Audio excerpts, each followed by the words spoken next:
ಆತ್ಮೀಯ ವಿದ್ಯಾರ್ಥಿಗಳೇ, ಮತ್ತೊಮ್ಮೆ ನಿಮಗೆ ಕನ್ನಡದ ವ್ಯಾಕರಣದ ತರಗತಿಗೆ ಸ್ವಾಗತವನ್ನು ಕೋರುತ್ತಾ ಇಂದಿನ ವ್ಯಾಕರಣಾಂಶವನ್ನು ಪ್ರಾರಂಭ ಮಾಡೋಣ.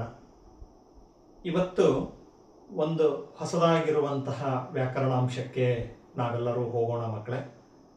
ಅದು ಯಾವುದು ಅನ್ನೋದು ಈಗಾಗಲೇ ನಿಮ್ಮ ಕಣ್ಣೆದುರಿಗೆ ಕಾಣ್ತಾ ಇದೆ. ಯಾವುದು ಅಂತ ಹೇಳಿದ್ರೆ ಕರ್ತೃ, ಕರ್ಮ, ಕ್ರಿಯಾಪದ.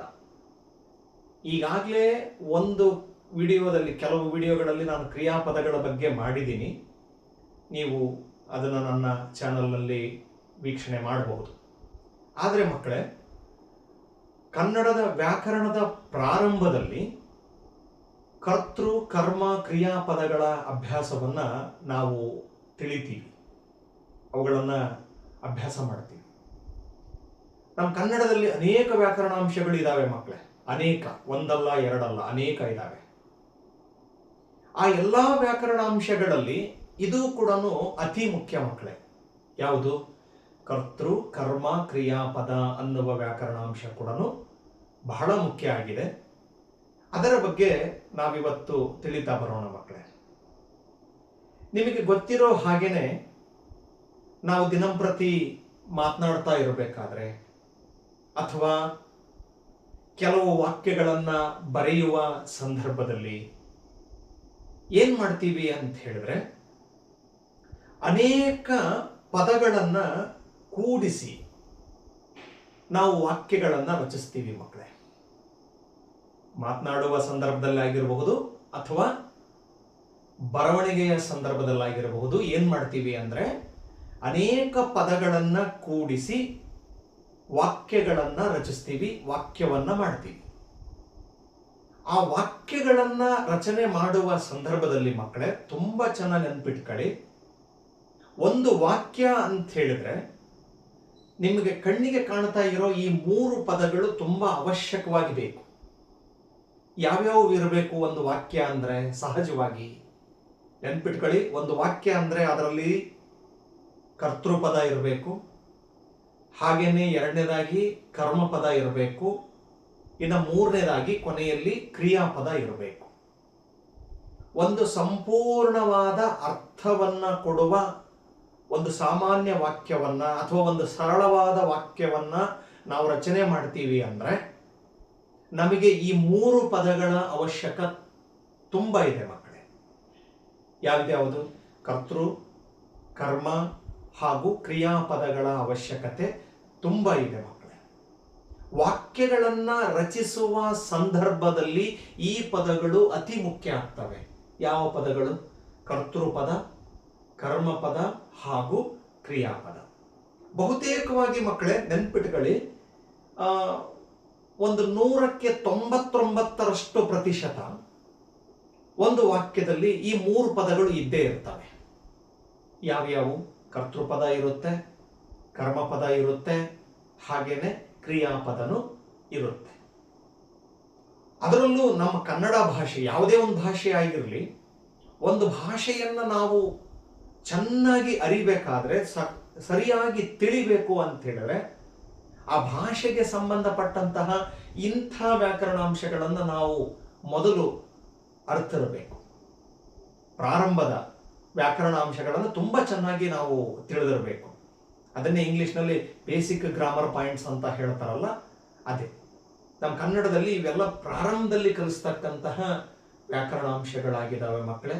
ಹಾಗಾಗಿ ಈ ದಿನದ ತರಗತಿಯಲ್ಲಿ ನಾವು ಕರ್ತೃಪದ ಅಂದ್ರೇನು, ಕರ್ಮಪದ ಅಂದ್ರೆ ಏನು, ಹಾಗೇನೆ ಕ್ರಿಯಾಪದ ಅಂದ್ರೆ ಏನು ಅನ್ನೋದ್ರ ಬಗ್ಗೆ ಸಾಧ್ಯವಾದಷ್ಟು ವಿವರವಾಗಿ ತಿಳಿಯುವಂತಹ ಪ್ರಯತ್ನವನ್ನ ಮಾಡ್ತಾ ಹೋಗೋಣ ಮಕ್ಕಳೇ.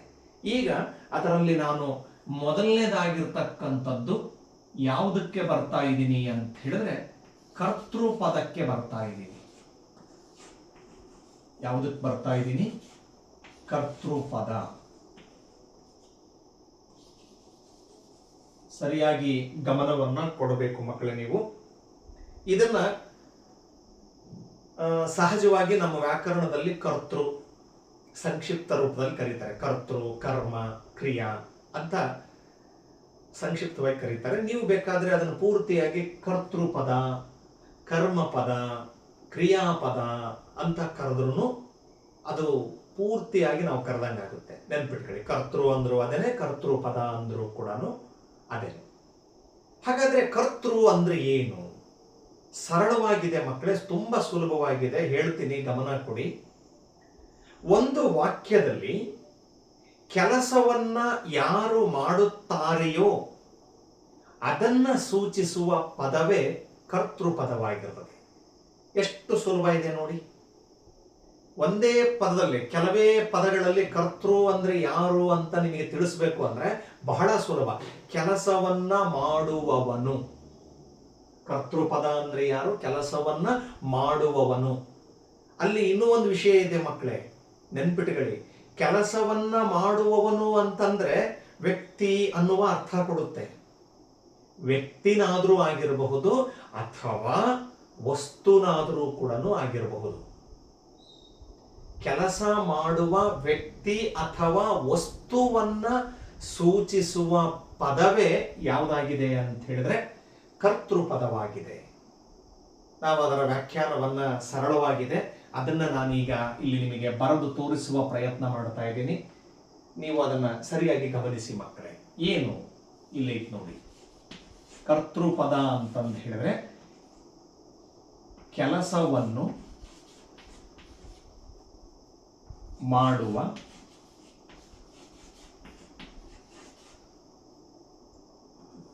ವ್ಯಕ್ತಿ ಅಥವಾ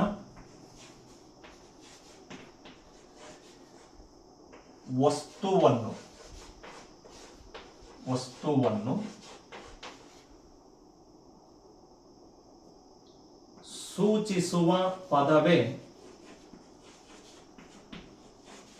ಸೂಚಿಸುವ ಪದವೇ ಯಾವುದಾಗಿದೆ ಅಂತ ಹೇಳಿದ್ರೆ ಕರ್ತೃಪದವಾಗಿದೆ ಮಕ್ಕಳೇ. ಬಹಳ ಸುಲಭವಾಗಿದೆ, ಅಷ್ಟೇ ಸರಳವಾಗಿದೆ. ಕರ್ತೃಪದ ಅಂದ್ರೆ ಯಾವ ಪದ, ಎಂತಹ ಪದಕ್ಕೆ ಕರ್ತೃಪದ ಅಂತ ಹೇಳಿ ನಾವು ಕರಿತೀವಿ? ಒಂದು ವಾಕ್ಯದಲ್ಲಿ ಕೆಲಸವನ್ನ ಮಾಡುವ ವ್ಯಕ್ತಿ ಇಲ್ಲಿದೆ ನೋಡಿ, ಇದು ಬಹಳ ಮುಖ್ಯ. ಕೆಲಸ ವ್ಯಕ್ತಿಯಿಂದನಾದರೂ ನಡಿಬಹುದು ಅಥವಾ ಯಾವುದಾದರೂ ವಸ್ತುವಿನಿಂದನೂ ಕೂಡ ನಡಿಬಹುದು, ಸಂದರ್ಭಗಳಿಗೆ ತಕ್ಕಂತೆ. ಇಲ್ಲಿ ಎರಡು ಪದಗಳಿಗೆ ನಾನು ಅಡಿಗೆರೆಯನ್ನ ಹಾಕಿ ಹೇಳ್ತಾ ಇದ್ದೀನಿ, ಅಂಡರ್ಲೈನ್ ಮಾಡ್ತಾ ಇದ್ದೀನಿ. ಕೆಲಸ ಮಾಡುವ ವ್ಯಕ್ತಿ ಅಥವಾ ವಸ್ತುವನ್ನ ಸೂಚಿಸುವ ಪದವೇ ಏನಾಗಿದೆ ಅಂತ ಹೇಳಿದ್ರೆ ಕರ್ತೃಪದವಾಗಿದೆ. ನಮ್ಮ ವ್ಯಾಕರಣದಲ್ಲಿ ಅದನ್ನ ಸುಲಭವಾಗಿ ಕೆಲಸವನ್ನ ಮಾಡುವವನು ಕರ್ತೃಪದ ಅಂತ ಹೇಳಿ ಕರೀತಾ ಹೋಗ್ತಾರೆ. ಬೇಕಾದ್ರೆ ನೀವು ಅದೂ ಒಂದು ವ್ಯಾಖ್ಯಾನವನ್ನ ತಲೆಯಲ್ಲಿ ನಾವು ಇಟ್ಕೋಬಹುದು. ಏನು ಕರ್ತೃಪದ ಅಂತ ಹೇಳಿದ್ರೆ ಏನನ್ನ ಅರ್ಥ? ಕೆಲಸವನ್ನು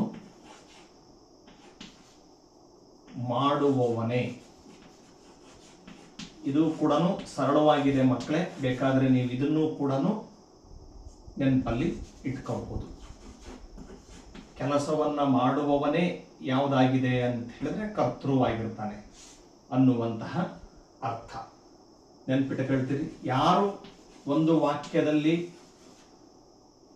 ಕೆಲಸವನ್ನ ನಿರ್ವಹಿಸ್ತಾ ಇದ್ದಾರೆ, ಕ್ರಿಯೆ ಯಾರಿಂದ ನಡೀತಾ ಇದೆ, ಕೆಲಸ ಯಾರಿಂದ ನಡೀತಾ ಇದೆ, ಸಾಕ್ತಾ ಇದೆ, ಅದನ್ನ ಮಾಡುವವನೇ ಯಾರಾಗಿರ್ತಾರೆ ಅಂತ ಹೇಳಿದ್ರೆ ಕರ್ತೃವಾಗಿರ್ತಾರೆ. ಬಹಳ ಸುಲಭ. ಹಾಗಾದ್ರೆ ಅದಕ್ಕೆ ಸಂಬಂಧಪಟ್ಟಂತಹ ಉದಾಹರಣೆಗಳನ್ನು ನಿಮಗೀಗ ತಿಳಿಸಿ ಹೇಳ್ತೀನಿ ನೋಡಿ. ಕರ್ತೃಪದಕ್ಕೆ ಸಂಬಂಧಪಟ್ಟಂತಹ ಉದಾಹರಣೆಗಳನ್ನು ತೋರಿಸಿಕೊಡ್ತಾ ಇದ್ದೀನಿ. ಏನು ಆ ಉದಾಹರಣೆಗಳು? ಒಂದನೇದು ನೋಡಿ, ರಾಮನು ಹಣ್ಣನ್ನು ತಿಂದನು. ಬಹಳ ಸರಳವಾಗಿರುವಂತಹ ವಾಕ್ಯ ಮಕ್ಕಳೇ. ಏನದು ವಾಕ್ಯ? ರಾಮನು ಹಣ್ಣನ್ನು ತಿಂದನು. ನೋಡ್ತಾ ಇದ್ದೀರಲ್ಲ? ಈಗ ನೀವೇ ಅತ್ಯಂತ ಸುಲಭವಾಗಿ ಗುರುತಿಸ್ತೀರಿ, ಸರಳವಾಗಿ ಕಂಡುಹಿಡಿತೀರಿ. ಕ್ರಿಯೆ ಯಾರಿಂದ ನಡೀತಾ ಇದೆ. ನಾನೀಗ ನಿಮಗೆ ಪ್ರಶ್ನೆ ಹಾಕ್ತೀನಿ ಮಕ್ಕಳೇ. ಹಣ್ಣನ್ನ ತಿಂದವರು ಯಾರು ಅಥವಾ ಹಣ್ಣನ್ನ ತಿಂದವನು ಯಾರು ಪ್ರಶ್ನೆ ಹಾಕಿದ್ರೆ ನಿಮ್ಮಿಂದ ಬರೋ ಉತ್ತರ ಏನು ಹೇಳಿ? ನಿಮ್ಮಿಂದ ಬರುವ ಉತ್ತರ ಇದೇ ಪದ. ಹೌದು ಅಲ್ವೋ? ಯಾವುದು? ರಾಮನು ಅನ್ನುವಂತಹ ಉತ್ತರ ನಿಮ್ಮಿಂದ ನನಗೆ ದೊರೆಯುತ್ತೆ. ಹಾಗಾಗಿ ರಾಮನು ಅನ್ನುವ ಪದ ಇಲ್ಲಿ ಎಂತಹ ಪದವಾಗಿದೆ ಅಂತ ಹೇಳಿದ್ರೆ ಕರ್ತೃ ಪದವಾಗಿದೆ. ಅರ್ಥ ಮಾಡಿಕೊಳ್ಳಕತ್ತಿದ್ದೀರಿ? ಕ್ರಿಯೆ ಯಾರಿಂದ ನಡೀತಾ ಇದೆ, ಕೆಲಸ ಯಾರಿಂದ ಸಾಗ್ತಾ ಇದೆ, ಜರುಗ್ತಾ ಇದೆ, ಸಂಭವಿಸ್ತಾ ಇದೆ, ಅದನ್ನ ಸೂಚಿಸುವ ಪದವೇ ಏನಾಗಿದೆ ಅಂತ ಹೇಳಿದ್ರೆ ಕರ್ತೃ ಪದವಾಗಿದೆ. ಅರ್ಥ ಮಾಡಿಕೊಳ್ಳಕತ್ತಿದ್ದೀರಿ? ಇನ್ನೊಂದು ಉದಾಹರಣೆಯನ್ನು ಕೂಡ ನಾನು ನಿಮಗೆ ಕೊಡ್ತೀನಿ ಮಕ್ಕಳೇ. ಎರಡನೇದು ನೋಡಿ, ಎರಡನೇದು ಏನದು? ಶಿಲ್ಪಿಗಳು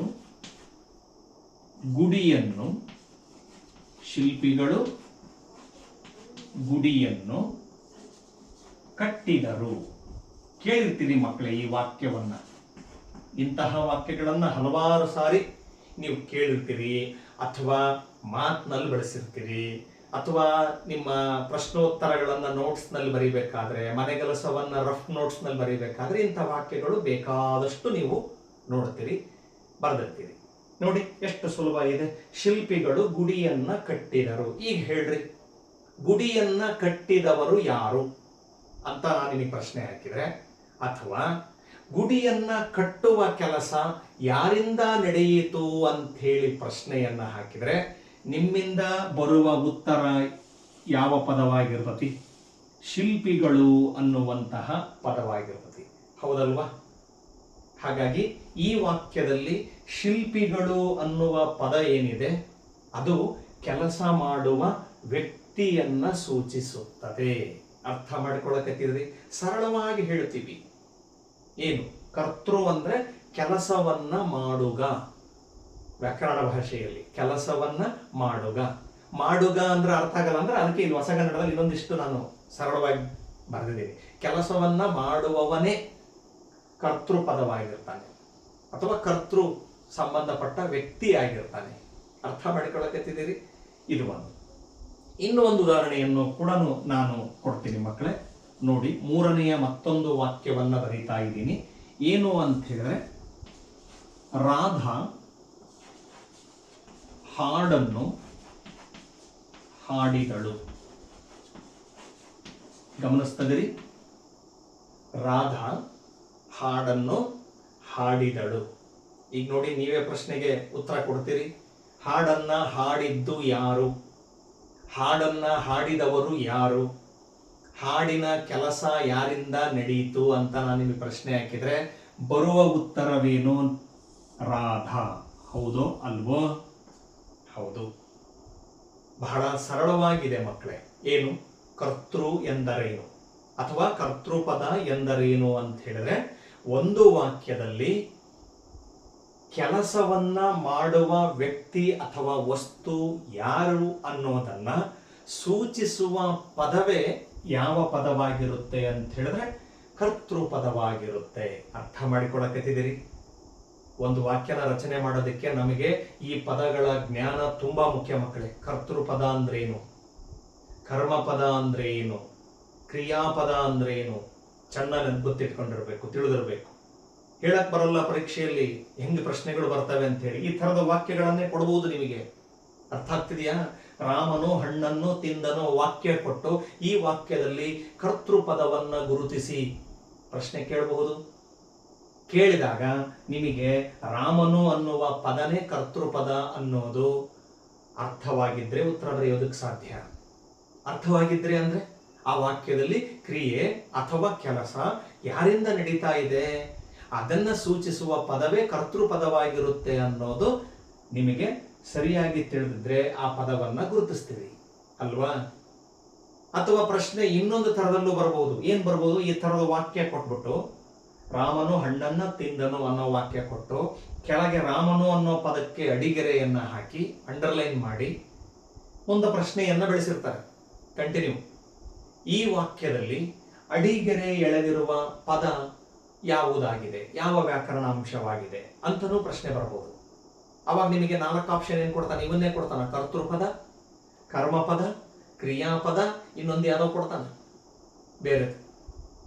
ಅವಾಗ ಆ 3 ಪದಗಳಲ್ಲಿ ಯಾವುದು ಅನ್ನೋದನ್ನು ನೀವು ಕಂಡುಹಿಡಿಯೋದಕ್ಕೆ ವಿಷಯನ ತುಂಬಾ ಚೆನ್ನಾಗಿ ಅರ್ಥ ಮಾಡ್ಕೊಂಡಿರ್ಬೇಕು. ಈಗ ನಿಮಗೆಲ್ಲರಿಗೂ ಕೂಡ ಕರ್ತೃಪದ ಅಂದ್ರೆ ಏನು ಅನ್ನೋದು ಅರ್ಥವಾಯಿತು ಅಂತ ಹೇಳಿ ನಾನು ಭಾವಿಸ್ತೀನಿ ಮಕ್ಕಳೇ. ಏನು ಕರ್ತೃಪದ ಅಂತ ಹೇಳಿದ್ರೆ, ಕೆಲಸವನ್ನ ಮಾಡುವ ವ್ಯಕ್ತಿ ಅಥವಾ ವಸ್ತುವನ್ನ ಸೂಚಿಸುವ ಪದವೇ ಕರ್ತೃಪದ.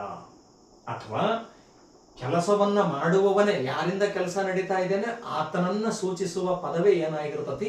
ಕರ್ತೃಪದವಾಗಿರ್ತತಿ ಅನ್ನೋದು ನಿಮಗೆಲ್ಲರಿಗೂ ಸ್ಪಷ್ಟವಾಯಿತು ಅನ್ನೋದು ನನ್ನ ಭಾವನೆ ಮಕ್ಕಳೇ. ಈಗ ಕರ್ಮ ಪದಕ್ಕೆ ನಾವು ಹೋಗೋಣ. ಈಗ ಮಕ್ಕಳೇ ನಾವು 2ನೆಯ ಪದಕ್ಕೆ ಬರೋಣ. ಕರ್ತೃ, ಕರ್ಮ, ಕ್ರಿಯಾಪದಗಳು 3 ಇದಾವೆ. ಕರ್ತೃ ಪದದ ಬಗ್ಗೆ ತಿಳ್ಕೊಂಡ್ವಿ. ಈಗ ಕರ್ಮ ಪದದ ಬಗೆಗೆ ನಾವು ತಿಳಿಯುವ ಪ್ರಯತ್ನ ಮಾಡೋಣ ಮಕ್ಕಳೇ. ಏನು ಕರ್ಮ ಪದ ಹೇಳ್ತೀನಿ, ಗಮನ ಕೊಡಿ. ಇದಕ್ಕೆ ಸಂಬಂಧಪಟ್ಟಂತೆಯೇ ನಾನೊಂದು 2-3 ಸಾಲುಗಳಲ್ಲಿ, ವಾಕ್ಯಗಳಲ್ಲಿ ನಿಮಗೆ ಅರ್ಥವನ್ನು ತಿಳಿಸ್ತೀನಿ. ಕರ್ಮಪದ ಅಂತ ಹೇಳಿದ್ರೆ ಕ್ರಿಯೆಗೆ ಒಳಪಡುವುದು. ಕರ್ಮಪದ ಅಂದ್ರೆ ಏನು?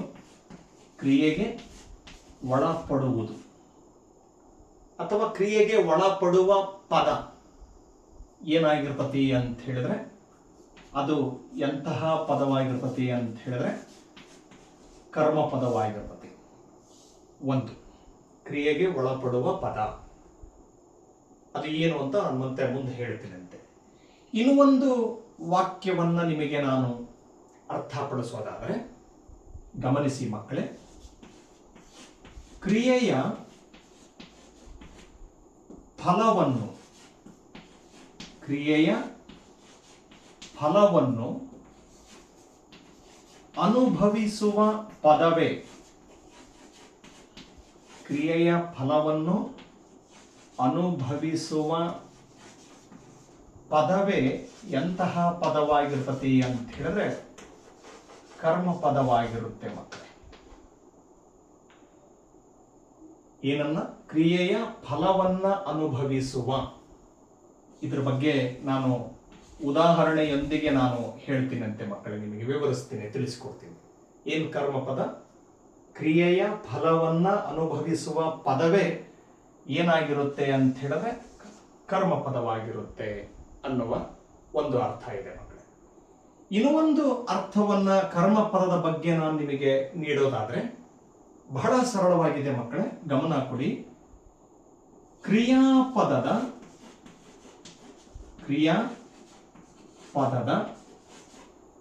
ಅರ್ಥವನ್ನು, ಕ್ರಿಯಾಪದದ ಅರ್ಥವನ್ನು ಪೂರ್ಣಗೊಳಿಸುವ ಪದ, ಕ್ರಿಯಾಪದದ ಅರ್ಥವನ್ನು ಪೂರ್ಣಗೊಳಿಸುವ ಪದವೇ ಏನಾಗಿರುತ್ತೆ ಅಂತ ಹೇಳಿದ್ರೆ ಕರ್ಮ ಪದವಾಗಿರುತ್ತೆ ಮಕ್ಕಳೇ. ನೀವು ಈ 3 ವಾಕ್ಯಗಳಲ್ಲಿ ಯಾವುದನ್ನು ಬೇಕಾದ್ರೂ ಅರ್ಥ ಮಾಡ್ಕೋಬಹುದು. 3 ಅರ್ಥ ಆಗೋದಕ್ಕೆ ಸುಲಭವಾಗಿದ್ದಾವೆ. ಅದರ ಮೂಲಕ ಕರ್ಮ ಪದವನ್ನು ನೀವು ತಿಳಿದ್ಬಿಡಬಹುದು. ಏನಿದೆ? ಕ್ರಿಯಾಪದದ, ನೋಡ್ತಾ ಇದ್ದೀರಿ, ಅರ್ಥವನ್ನು ಪೂರ್ಣಗೊಳಿಸುವಂತಹ ಪದನೇ ಎಂತಹ ಪದವಾಗಿರುತ್ತೆ ಅಂತ ಹೇಳಿದ್ರೆ ಕರ್ಮ ಪದವಾಗಿರುತ್ತೆ. ಈಗ ನಾನು ಉದಾಹರಣೆಗಳನ್ನ ಈ ಕರ್ಮ ಪದಕ್ಕೆ ಕೊಡೋದಕ್ಕೆ ಕೆಲವು ವಾಕ್ಯಗಳನ್ನ ನಾನು ಬಳಸಿ ನಿಮಗೆ ಹೇಳ್ತೀನಿ ಮಕ್ಕಳೇ. ನೋಡಿ, ಆಗಲೇ ಹೇಳಿದ್ದ ವಾಕ್ಯಗಳನ್ನೇ ಕೆಲವೊಂದು ಉದಾಹರಣೆ ತಗೊಳ್ತೀನಿ. ಮೊದಲಿಗೆ ಬರದೆ ನಾನು ಏನು ಅಂತ ಹೇಳಿದ್ರೆ, ರಾಮನು ಹಣ್ಣನ್ನು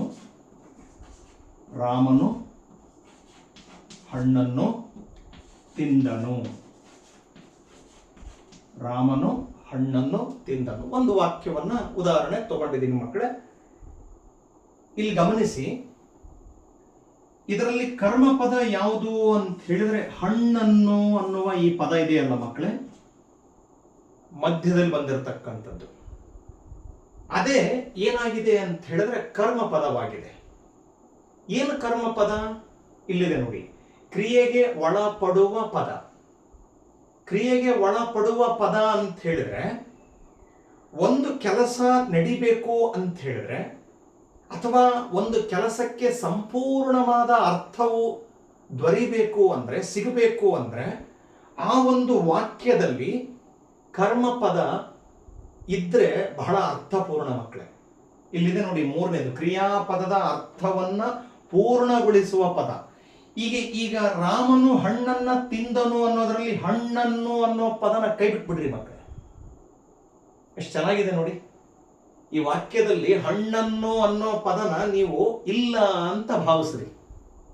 ಅದನ್ನ ಬಿಟ್ಟ ಉಳಿದೆರಡು ಪದಗಳನ್ನೇ ತಗೊಳ್ರಿ. ರಾಮನು ತಿಂದನು, ಏನಾಗುತ್ತೆ ವಾಕ್ಯ? ರಾಮನು ತಿಂದನು. ಅವಾಗ ನಿಮಗೇನು ಅನ್ಸುತ್ತೆ ಹೇಳಿ? ಏನನ್ನ ತಿಂದ ರಾಮ? ಒಂದು ಸ್ವಲ್ಪ ಆ ತಿಂದನು ಅನ್ನುವ ಕ್ರಿಯಾಪದಕ್ಕೆ ಅರ್ಥ ಪರಿಪೂರ್ಣ ಆಗೋದಿಲ್ಲ. ಅದಕ್ಕೆ ಇಲ್ಲಿದೆ ನೋಡಿ, ಕ್ರಿಯಾಪದದ ಅರ್ಥವನ್ನ ಪೂರ್ಣಗೊಳಿಸುವ ಅಥವಾ ಪೂರ್ತಿಗೊಳಿಸುವ ಪದಕ್ಕೆ ನಾವು ಏನಂತ ಕರಿತೀವಿ? ಕರ್ಮಪದ ಅಂತ ಹೇಳಿ ಕರಿತೀವಿ. ಕ್ರಿಯೆಗೆ ಒಳಪಡುತ್ತೆ ಅದು. ಯಾವುದು? ಕರ್ಮಪದ. ಕೆಲಸಕ್ಕೆ ಒಳಪಡುತ್ತೆ, ಕೆಲಸಕ್ಕೆ ಅದು ಬೇಕು. ಯಾವುದು? ಕರ್ಮಪದ. ಅವಾಗ ಆ ವಾಕ್ಯ ಸಂಪೂರ್ಣ ಅರ್ಥವನ್ನ ನಮಗೆ ನೀಡುತ್ತೆ ಮಕ್ಕಳೇ. ಈಗ ಇಲ್ಲೇ ನೋಡಿ, ರಾಮನು ಹಣ್ಣನ್ನ ತಿಂದನು ಅಂತದಿದೆಯಲ್ಲ, ರಾಮನು ತಿಂದದ್ದು ಏನನ್ನ ನಾನು ಪ್ರಶ್ನೆ ಹಾಕ್ತೀನಿ. ಅರ್ಥ ಮಾಡ್ಕೊಳ್ತೀರಿ? ಏನ್ ಪ್ರಶ್ನೆ ಹಾಕ್ತೀನಿ ನಾನು? ತಿಂದನು ಅನ್ನೋದೊಂದು ಕ್ರಿಯಾಪದ ಇದೆ ಮಕ್ಕಳೇ ಇಲ್ಲಿ. ಅದಕ್ಕೆ ನಾನು ಪ್ರಶ್ನೆ ಹಾಕ್ತೀನಿ, ರಾಮನು ಏನನ್ನು ತಿಂದನು ಅಂತ ಹೇಳಿ ಪ್ರಶ್ನೆಯನ್ನ ಹಾಕ್ತೀನಿ. ಏನನ್ನ ತಿಂದನು ಅಂತ ಹೇಳಿದ್ರೆ ಅವಾಗ ನಿಮಗೆ ಸಿಗುವ ಉತ್ತರ ಏನು? ಹಣ್ಣನ್ನು. ಅರ್ಥ ಮಾಡಿಕೊಳ್ಳಕತ್ತಿದ್ದೀರಲ್ಲ? ಕ್ರಿಯೆಗೆ ಒಳಪಡುತ್ತೆ. ಅದಕ್ಕೆ ಇನ್ನೊಂದೈತೆ ನೋಡಿ, ಕ್ರಿಯೆಯ ಫಲವನ್ನ ಅನುಭವಿಸುವ ಪದವೇ ಕರ್ಮಪದ. ಕ್ರಿಯೆಯ ಫಲ ಅಂತ ಹೇಳಿದ್ರೆ ಒಂದು ಕೆಲಸಕ್ಕೆ ಕಾರಣವಾಗುವಂತಹ ಒಂದು ಅಂಶ ಬೇಕು. ಈಗ ಇಲ್ಲಿ ತಿಂದನು, ರಾಮನು ತಿಂದನು. ಏನನ್ನ ತಿಂದನು? ತಿಂದದ್ದು ಏನನ್ನ? ಹಣ್ಣನ್ನು. ರಾಮ ಹಣ್ಣು ತಿನ್ನುವ ಕೆಲಸಕ್ಕೆ ಸಿಕ್ಕದ್ದೇನು? ದೊರೆತದ್ದು ಏನು? ಹಣ್ಣು. ಅದೇ ಅರ್ಥ, ಕ್ರಿಯೆಯ ಫಲವನ್ನ ಅನುಭವಿಸ್ತಕ್ಕಂಥದ್ದು. ಅಂದ್ರೆ ಕ್ರಿಯೆ ಯಾವುದರ ಮೂಲಕ ನಡೆಯುತ್ತದೆ? ಇದನ್ನು ಕೆಲವಾರು ವ್ಯಾಕರಣಾಂಶಕಾರರು ಹೇಳ್ತಾರೆ ಮಕ್ಕಳೇ. ಒಂದು ಕ್ರಿಯೆ, ಕೆಲಸ ಯಾವುದರ ಆಧಾರವಾಗಿ ನಡೆಯುತ್ತದೆಯೋ, ಯಾವುದನ್ನ ಆಧಾರವಾಗಿ ಇಟ್ಕೊಂಡು ಕ್ರಿಯೆ ನಡೆಯುತ್ತದೆಯೋ ಅದನ್ನ ಸೂಚಿಸುವ ಪದವೇ ಏನಾಗಿರುತ್ತೆ ಅಂತ ಹೇಳಿದ್ರೆ ಕರ್ಮಪದವಾಗಿರುತ್ತೆ. ಈ ವಾಕ್ಯದಲ್ಲಿ ರಾಮನು ಹಣ್ಣನ್ನ ತಿಂದನು ಅನ್ನೋದರಲ್ಲಿ ಹಣ್ಣನ್ನು ಅನ್ನೋದು ಕರ್ಮಪದ. ಕರ್ಮಪದ ಅಂದ್ರೆ ಕ್ರಿಯೆಗೆ ಒಳಪಡುವ ಪದ ಅಥವಾ ಕ್ರಿಯೆಯ ಫಲವನ್ನ ಅನುಭವಿಸುವ ಪದ ಅಥವಾ ಒಂದು ಕ್ರಿಯಾಪದದ ಅರ್ಥವನ್ನ ಪೂರ್ಣಗೊಳಿಸುವ ಪದವೇ ಕರ್ಮಪದ. ಅರ್ಥ ಮಾಡಿಕೊಳ್ಳಕತ್ತೀರಿ? ಇನ್ನೊಂದು ಉದಾಹರಣೆಗೆ ಹೋಗ್ತೀನಿ ಮಕ್ಕಳೇ. ಇನ್ನೊಂದು ಉದಾಹರಣೆ ನೋಡಿ, ಸರಳವಾಗಿರೋದು. ಈ ಹಿಂದೆ ನಾನೇನಾದರೂ ಕೊಟ್ಟಿರ್ಬೋದು ಈ ವಾಕ್ಯವನ್ನ. ರೈತನು ಮರವನ್ನು ಕಡಿದನು. ರೈತನು ಮರವನ್ನು ಕಡಿದನು. ಸುಲಭವಾಗಿ ನೀವೇ ಈಗ ಗುರುತಿಸ್ತೀರಿ ಯಾವುದು ಈ ವಾಕ್ಯದಲ್ಲಿ ಕರ್ಮಪದ ಅಂತ ಹೇಳಿದ್ರೆ ಮರವನ್ನು. ಹೌದಲ್ವಾ? Same as it is. ನಾನು ಮತ್ತು ಪ್ರಶ್ನೆಯನ್ನು ಹಾಕ್ತೀನಿ ಮಕ್ಕಳೇ. ರೈತನು ಏನನ್ನ ಕಡಿದನು? ಅವಾಗ ನಿಮ್ಮಿಂದ ಬರುವ ಉತ್ತರ ಏನು? ಮರವನ್ನು. ಹೌದು ತಾನೆ? ರೈತ ಕಡಿತಾ ಇದ್ದಾನೆ. ಏನನ್ನ ಕಡಿತಾ ಇದ್ದಾನೆ? ಆತನ ಕ್ರಿಯೆಗೆ ಒದಗುವ ಒಂದು ಪೂರಕವಾದ ವಸ್ತುನೋ ವ್ಯಕ್ತಿನೋ ಬೇಕಲ್ಲ. ಅರ್ಥ ಮಾಡಿಕೊಳ್ಳಕತ್ತಿದ್ದೀರಿ? ಕ್ರಿಯೆಗೆ ಒದಗುವಂತಹ ಪದ, ಕೆಲಸಕ್ಕೆ ಏನಾದರೂ ಒಂದು ಕಾರಣವಾದಂತಹ ಒಂದು ಪದ ಕರ್ಮಪದ. ಅರ್ಥ ಮಾಡಿಕೊಳ್ಳಕತ್ತೀರಿ? ಈ ವಾಕ್ಯದಲ್ಲಿ ರೈತನು ಮರವನ್ನ ಕಡಿದನು ಅನ್ನೋದರಲ್ಲಿ ಕರ್ಮಪದ ಯಾವುದಾಗುತ್ತೆ? ಮರವನ್ನು ಅನ್ನೋದು ಕರ್ಮಪದವಾಗುತ್ತೆ. ಈಗ ನೋಡಿ, ಈ ಮರವನ್ನು ಕೈ ಬಿಡ್ರಿ. ನೀವು ಮರವನ್ನು ಕೈ ಬಿಡ್ರಿ, ಏನಾಗುತ್ತೆ? ರೈತನು ಕಡಿದನು. ಏನನ್ನ ಕಡಿದನು? ನಮಗೆ ಈ ಕ್ರಿಯಾಪದಕ್ಕೆ ಪ್ರಶ್ನೆ ಉದ್ಭವಿಸ್ತತಿ. ಹಾಗೇನೆ ಆ ಕ್ರಿಯಾಪದ ಪೂರ್ಣ ಅರ್ಥವನ್ನ ಕೊಡೋದಕ್ಕೆ ಎಲ್ಲೋ ಒಂದು ಕಡೆಗೆ ತನ್ನ ಮಹತ್ವವನ್ನ ಕಳ್ಕೊಳ್ತತಿ. ಅರ್ಥ ಮಾಡ್ಕೊಳಕತ್ತೀರಿ? ಅದಕ್ಕೆ ನಾನು ಇಲ್ಲಿ ಬರೆಸಿದ್ದೀನಿ, ಏನು ಕರ್ಮಪದ? ಕ್ರಿಯಾಪದದ ಅರ್ಥವನ್ನ ಪೂರ್ಣಗೊಳಿಸುವ ಪದ. ತುಂಬಾ ಚೆನ್ನಾಗಿ ನೆನ್ಪಿಟ್ಕೊಂಡ್ಬಿಡಿ ಮಕ್ಕಳೇ. ಒಂದು ವಾಕ್ಯ ಆಗಬೇಕು ಅಂದ್ರೆ, ಒಂದು ವಾಕ್ಯ ಅದು ಅರ್ಥಪೂರ್ಣ ವಾಕ್ಯ ಆಗಲೇಬೇಕು ಅಂತ ಹೇಳಿದ್ರೆ ಸಹಜವಾಗಿ ಅದರಲ್ಲಿ ಈ 3 ರೀತಿಯ ಪದಗಳು ಇರಲೇಬೇಕು. ಒಂದು ಕರ್ತೃಪದ ಇರಬೇಕು, ಒಂದು ಕರ್ಮಪದ ಇರಬೇಕು, ಹಾಗೇನೆ ಕೊನೆಯಲ್ಲಿ ವಾಕ್ಯದ ಕೊನೆಯಲ್ಲಿ ಬರುವಂಥದ್ದೇ ಕ್ರಿಯಾಪದ. ಮುಂದದೇ ಪದ ಇದೆ, ಅದನ್ನ ನಾನು ಹೇಳ್ತೀನಂತೆ. ಅರ್ಥ ಮಾಡ್ಕೊಳಕತ್ತಿದ್ದೀರಿ? ಆ 3 ಪದಗಳು ಇರಲೇಬೇಕು. ಆಮೇಲೆ ಇನ್ನೂ ಒಂದು ನಿಮಗೆ ಸುಳಿವು ಹೇಳ್ತೀನಿ ಮಕ್ಕಳೇ. ಹೆಚ್ಚು ಕಡಿಮೆ 99% ವಾಕ್ಯದಲ್ಲಿ ಮಧ್ಯದಲ್ಲೇ ಬರುತ್ತೆ. ವಾಕ್ಯದ ಮಧ್ಯದಲ್ಲೇ ಬರುತ್ತೆ. ಯಾವ ಪದ ಅಂತ ಹೇಳಿದ್ರೆ ಕರ್ಮಪದ. ಅರ್ಥ ಮಾಡಿಕೊಳ್ಳುತ್ತೀರಿ? ನೋಡಿ, ಬಂದಿರೋ 2 ವಾಕ್ಯಗಳಲ್ಲಿ ಕರ್ಮಪದ ಎಲ್ಲಿ ಬಂತು? ಮಧ್ಯದಲ್ಲೇ ಬಂದಿದೆ ಮಕ್ಕಳೇ. ಈಗ ಇನ್ನೂ ಒಂದು ಉದಾಹರಣೆಯನ್ನ ಕೊಡ್ತೀನಿ ಮಕ್ಕಳೇ. ಇದಕ್ಕೆ ಇನ್ನೂ ಒಂದು ಉದಾಹರಣೆಯನ್ನ ನೋಡಿ. ಏನದು? ಆವಾಗಲೇ ಕೊಟ್ಟದ್ದನ್ನೇ ತಗೊಳ್ತೀನಿ ಮಕ್ಕಳೇ. ರಾಧಾ ಹಾಡನ್ನು ಹಾಡಿದಳು ಅಲ್ವಾ? ರಾಧಾ ಹಾಡನ್ನು ಹಾಡಿದಳು. ಇದರಲ್ಲಿ ಕರ್ಮಪದ ಯಾವುದು ಗೊತ್ತಿದೆ ನಿಮಗೆ? ಗುರುತಿಸ್ತೀರಿ ಅನ್ನೋದು ಆಯ್ತು. ಹಾಡನ್ನು ಅನ್ನೋದು ಕರ್ಮಪದ ತಾನೆ. ರಾಧಾ ಹಾಡನ್ನು ಹಾಡಿದಳು. ರಾಧಾ ಹಾಡಿದಳು. ಏನನ್ನ ಹಾಡಿದಳು? ಒಂದು ಹಾಡನ್ನ ಹಾಡಿದಳು. ಒಂದು ವಾಕ್ಯದಲ್ಲಿ ಒಂದು ಕ್ರಿಯೆಗೆ ಒಳಪಡುವ, ಬಹಳ ಇಂಪಾರ್ಟೆಂಟ್, ಒಳಪಡುವುದು ಅಂತ ಹೇಳಿದ್ದೀನಿ ನೋಡಿ ಮಕ್ಕಳೇ. ಒಳಪಡುವುದು ಅಂದ್ರೆ ಕೆಲಸಕ್ಕೆ ಬೇಕಾಗಿರುವ ಅವಶ್ಯಕವಾಗಿರುವಂತಹ ಅಂಶ, ಪದ. ಒಂದು ಕ್ರಿಯೆಗೆ ಪೂರಕವಾಗಿರತಕ್ಕಂತಹ ಪದ ಯಾವುದು? ಕರ್ಮಪದ. ಕರ್ತೃವಿನಿಂದ ಕ್ರಿಯೆ ನಡೀತಿದೆ. ಆದರೆ ಯಾವ ಬಗೆಯ ಕೆಲಸ ನಡೀತು, ಯಾವ ರೀತಿಯ ಕೆಲಸ ನಡೀತು ಅನ್ನುವುದನ್ನ ಸೂಚಿಸುವ ಪದವೇ ಯಾವುದಾಗಿರುತ್ತೆ ಅಂತ ಹೇಳಿದ್ರೆ ಕರ್ಮಪದವಾಗಿರುತ್ತೆ. ಅರ್ಥ ಮಾಡ್ಕೊಳಕತ್ತೀರಿ? ಇದು 2ನೆಯ ಪದ ಮಕ್ಕಳೇ. ಕ್ರಿಯೆಗೆ ಒಳಪಡುವುದು ಅಥವಾ ಕ್ರಿಯೆಯ ಫಲವನ್ನ ಅನುಭವಿಸುವ ಪದವೇ ಕರ್ಮಪದ. ಅಥವಾ ಬಹಳ ಸರಳವಾಗಿ ನಿಮಗಿರೋದಂತಂದು ಹೇಳಿದ್ರೆ ಇದು ಬಹಳ ಅರ್ಥಗರ್ಭಿತನೂ ಕೂಡ. ಕ್ರಿಯಾಪದದ ಅರ್ಥವನ್ನ ಪೂರ್ಣಗೊಳಿಸುವ ಪದಕ್ಕೆ ನಾವು ಎಂತಹ ಪದ ಅಂತ ಹೇಳಿ ಕರಿತೀವಿ? ಕರ್ಮಪದ ಅಂತ ಹೇಳಿ ಕರಿತಾ ಹೋಗ್ತೀವಿ ಮಕ್ಕಳೇ. ಇದು ಕರ್ಮಪದದ ವಿಷಯ. ಇನ್ನು ಕ್ರಿಯಾಪದಕ್ಕೆ ಬರೋಣ. ಇನ್ನು ಮಕ್ಕಳೇ 3ನೇ ಪದಕ್ಕೆ ಬರೋಣ. 3ನೇ ಪದ ಯಾವುದು? ಕ್ರಿಯಾಪದ. ಏನು ಕ್ರಿಯಾಪದ? ನಿಮಗೆ ಈಗಾಗಲೇ ಅದು ತುಂಬಾ ಸುಲಭವಾಗಿ ಗೊತ್ತು ಅನ್ನೋದು ನನ್ನ ನಂಬಿಕೆ ಮಕ್ಕಳೇ. ಆದರೂ ಹೇಳ್ತೀನಿ, ಗಮನ ಕೊಡಿ. ಕ್ರಿಯಾಪದದಲ್ಲಿ ಕ್ರಿಯೆ ಅನ್ನುವ ಪದ ಇದೆ ಮಕ್ಕಳೇ. ಏನಿದೆ? ಕ್ರಿಯೆ ಅನ್ನುವಂತಹ ಪದ ಇದೆ. ಕ್ರಿಯೆ ಎಂದರೆ ಏನು ಅರ್ಥ ಅನ್ನೋದಾದ್ರೆ ಗೊತ್ತು ನಿಮಗೀಗಾಗಲೇ. ಏನು ಕ್ರಿಯೆ ಅಂದ್ರೆ? ಕೆಲಸ. ಕ್ರಿಯೆ ಅಂದ್ರೆ ಏನು? ಕೆಲಸ ಎಂದರ್ಥ. ನಿಮಗೆ ಗೊತ್ತಿದೆ. ಹಾಗಾಗಿ ಕ್ರಿಯಾಪದ ಅನ್ನೋದಕ್ಕೆ ಅತ್ಯಂತ ಸರಳವಾಗಿರೋ ವ್ಯಾಖ್ಯಾನ, ಬಹಳ ಸುಲಭ ಇದೆ. ಗಮನ ಕೊಡಿ. ಕೆಲಸವನ್ನು ಸೂಚಿಸುವ, ಏನನ್ನ ಸೂಚಿಸುವ? ಕೆಲಸವನ್ನು ಸೂಚಿಸುವ ಪದವೇ ಎಂತಹ ಪದವಾಗಿದೆ ಅಂತ ಹೇಳಿದ್ರೆ ಕ್ರಿಯಾಪದವಾಗಿದೆ ಮಕ್ಕಳೇ. ಬಹಳ ಸುಲಭ.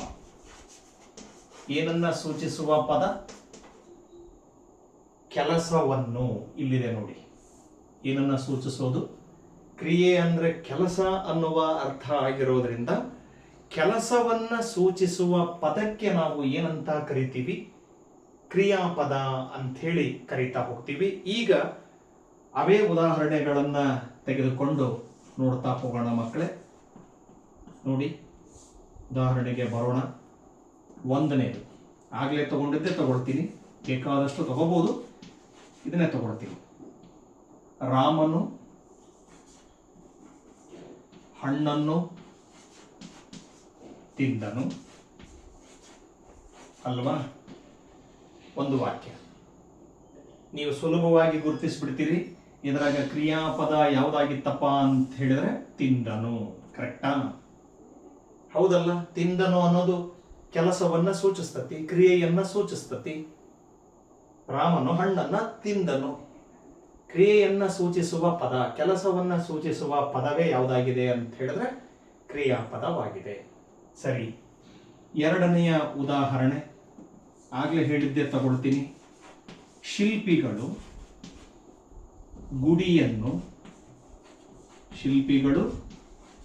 ಗುಡಿಯನ್ನು ಕಟ್ಟಿದರು. ತಗೊಳ್ಳಿ. ಈ ವಾಕ್ಯದಲ್ಲಿ ಕ್ರಿಯಾಪದ ಯಾವುದಾಗಿದೆ ಅಂತ ಹೇಳಿದ್ರೆ ಕಟ್ಟಿದರು. ಹೌದೋ ಅಲ್ವಾ ಮಕ್ಕಳೇ? ಹೌದು. ಶಿಲ್ಪಿಗಳು ಗುಡಿಯನ್ನ ಕಟ್ಟಿದರು. ಕಟ್ಟಿದರು ಅನ್ನೋದು ನಮಗೆ ಕೆಲಸವನ್ನ ಸೂಚಿಸ್ತಕ್ಕಂತಹ ಪದವಾಗಿದೆ. ಸರಿ, ಇನ್ನೊಂದು ಮೂರನೇದು ಆಗ್ಲೇ ಹೇಳಿದ್ದನ್ನೇ ತಗೊಳ್ತೀನಿ. ರಾಧಾ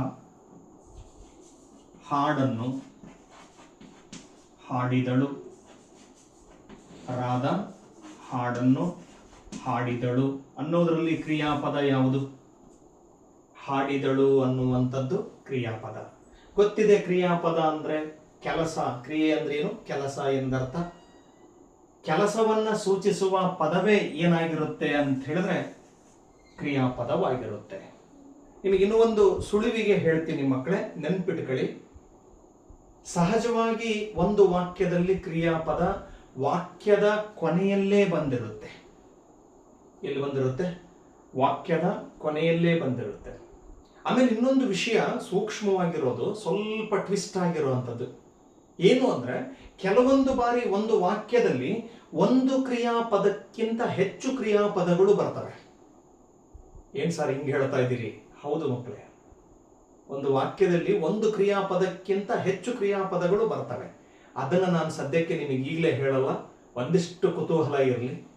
ಮುಂದೆ ವಾಕ್ಯಗಳು ಅನ್ನುವಂತಹ ವ್ಯಾಕರಣಾಂಶ ಇದೆ, ಅಲ್ಲಿ ಬಂದಾಗ ನಾನು ಅದರ ಬಗ್ಗೆ ಸುವಿವರವಾಗಿ ಹೇಳ್ತೀನಂತೆ. ಅದ್ರ ಬಗ್ಗೆ ಬೇಡ ಈಗ ಇಲ್ಲಿ ಹೇಳ್ತಾರ ವಿಷಯ ಏನಪ್ಪ ಅಂದ್ರೆ, ನೆನ್ಪಿಟ್ಕೊಂಬಿಡಿ, ಕ್ರಿಯಾಪದ ಅನ್ನೋದು ಸಹಜವಾಗಿ ಎಲ್ಲಿರುತ್ತೆ ಅಂತ ಹೇಳಿದ್ರೆ ವಾಕ್ಯದ ಕೊನೆಯ ಭಾಗದಲ್ಲಿ ಇರುತ್ತೆ ಮಕ್ಕಳೇ.